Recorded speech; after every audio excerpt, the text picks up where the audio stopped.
திருக்குறள். இயற்றியவர் திருவள்ளுவர். அதிகாரம் 2 வான் சிறப்பு. குறள் 11.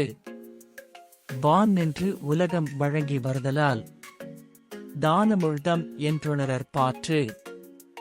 விளக்கம்.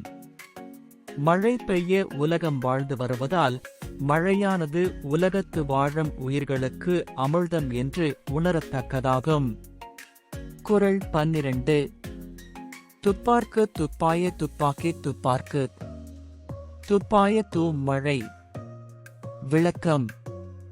உண்பவர்க்கு தக்க உணவுப் பொருள்களை விளைவித்து தருவதோடு பருகுவார்க்கு தானும் ஓர் உணவாக இருப்பது மழையாகும். குறள் 13. விண்ணின்று பொய்ப்பின் விருநீர் வியனுலகத்து. உள்நின்று உடற்றும் பசி. விளக்கம்.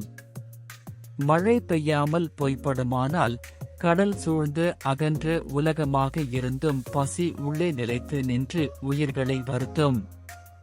குறள் 14. ஏரின் உழார் உழவர் புயல் என்னும். வாரி வழங்குன்றிக்கால். விளக்கம்.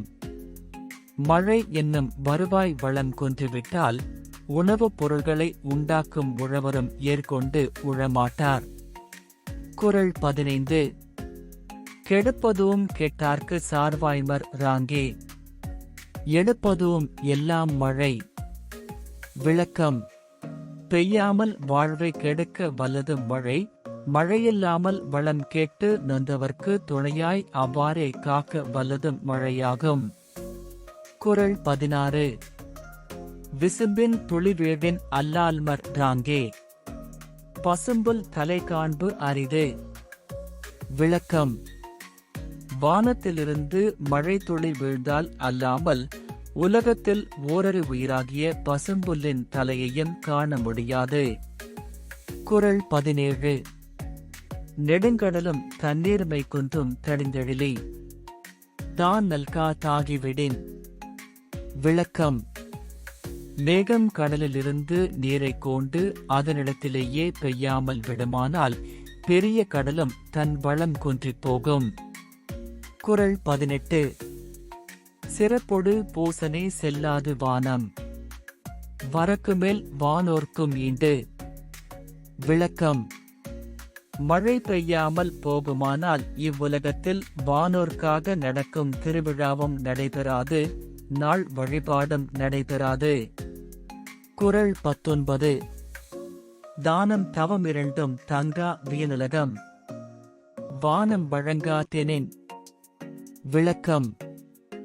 மழை பெய்யவில்லையானால் பெரிய இவ்வுலகத்தில் பிறர்க்கு தரும் தானமும் இராது, தன்னை உயர்த்தும் தவமும் இராது. குறள் 20. நீரின்று அமையாது உலகெனின் யார் யார்க்கும். வானின்று அமையாது ஒழுக்கு. விளக்கம். எத்தனை பெரியவரானாலும் நீர் இல்லாமல் வாழ முடியாது, அந்த நீரோ மழை இல்லாமல் கிடைக்காது. நன்றி.